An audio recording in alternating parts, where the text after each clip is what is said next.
Next, we have a mother-daughter team. They're from California, and it is Tarin Swain, who is the mother of 6, and her daughter Penny. Thank you. I don't know how I'm going to follow that. I'm going to stick to my script here. My story is about my daughter, who was socially transitioned at her public school. Having been a homeschooling mother for over a decade, I was forced to put my children in public school due to having financial issues and having to go back to work full-time. While homeschooling, my daughters were your typical preteen girls. They were confident, secure, just your typical girly girls. Within a year of them being in public school, I started slowly seeing the impact of what was really being done behind closed doors. Both my daughters were riddled with anxiety, couldn't sleep, started self-harming, and struggling with suicidal thoughts.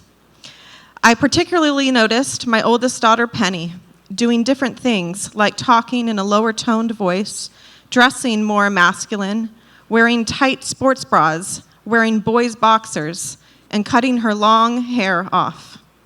I started noticing pronoun pins on her backpack, books I didn't buy show up in her room that were transgender focused, and her art taking a very dark turn with satanic and witchcraft symbols.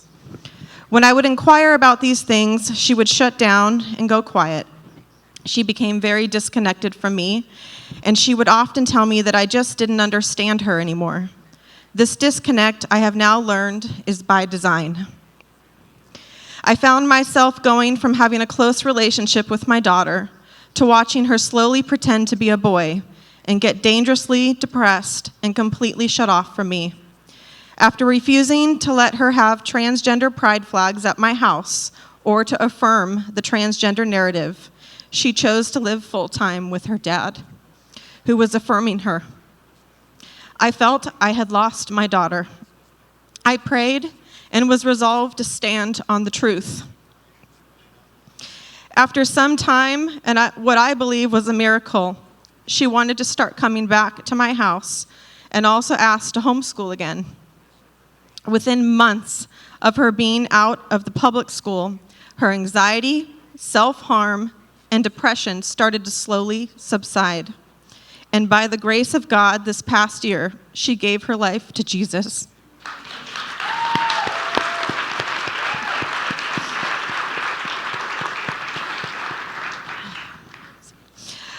She's learning her true identity in Him and is learning to accept exactly who God created her to be, which is a beautiful young girl. It continues to be a fight of rewiring her thinking where lies have crept in. Many of the stories she's going to share with you, even here today, I have only even recently found out about as even preparing for this speech. We are still on a journey of healing, and it is truly a detox from what's socially going on in the public school doctrine. If there is one thing I could tell parents, it is to never affirm your child in the lie of transgenderism. Tell your child the truth, because it is the most loving thing you can do when they are confused and believing lies. Now you can hear from Penny. Thank you, Tarin.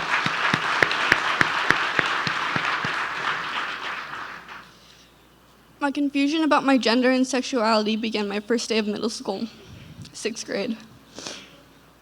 The first friend I had made told me she was bisexual and shared with me her sexual experiences with another girl in the school bathroom. This information confused and shocked me as it was such adult content being shared with me.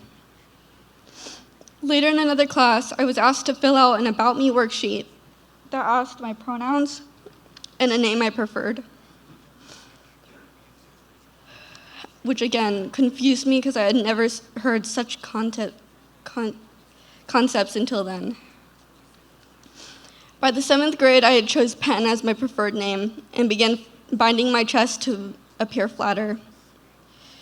My teachers would call me by this name in class, and upon my request, kept this a secret from my parents, calling me one name in the classroom and another name in front of them.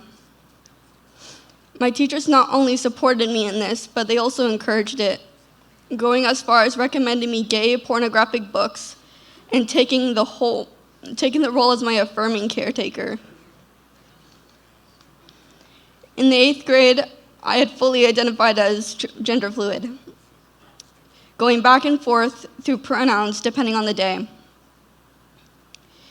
In that year, I also began cutting myself,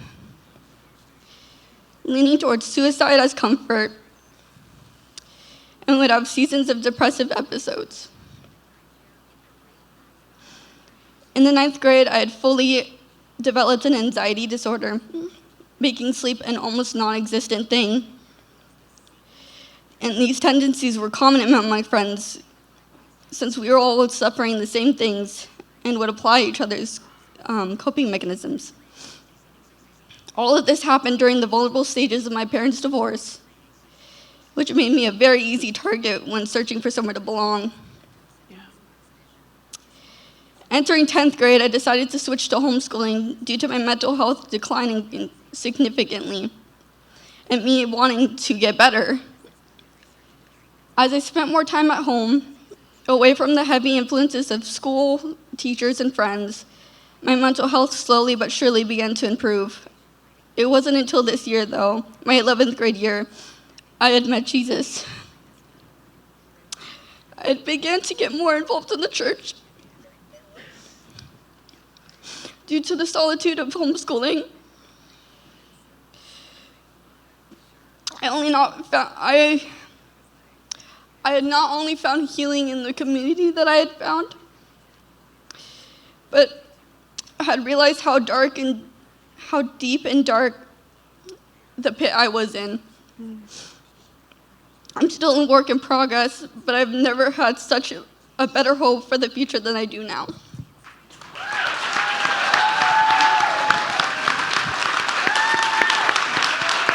For a young woman at this age to share this testimony of hope is incredible. And I think it's important that I just want you to know that she said she's ready to share this. It's a very hard thing to go through, and she wants to share it so that she can let all those other parents out there know this is what their children are facing, and we have to stand and support them in being who they are, not who the world is lying to them. Yeah. So brave, so courageous. And thank you, Tarin. Thank you, Penny. As parents not giving up, and as daughters, and sons and daughters and children, realizing how much your parents love you. I mean, we're all choked up with this because you know this is happening in so many homes. I can tell you there are thousands and thousands. This is the biggest issue with moms. And it doesn't matter what political persuasion you are, what color you are, what age you are. There was a man I met in California, and he said, I have more money than God, and I don't know what to do to help my daughter because she's convinced she's a boy. This is tragic, absolutely tragic what's happening to our kids. And Penny, I cannot thank you enough for having the courage to stand up, and for Tarin never getting up. Thank you. We know that wasn't easy. Thank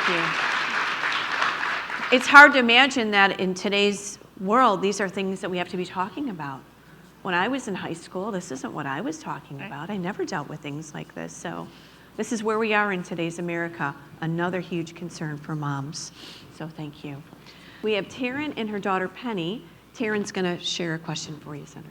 I'm going to follow suit, and Vice President J.D. Vance. I'm superstitious. You guys are making me nervous here, right?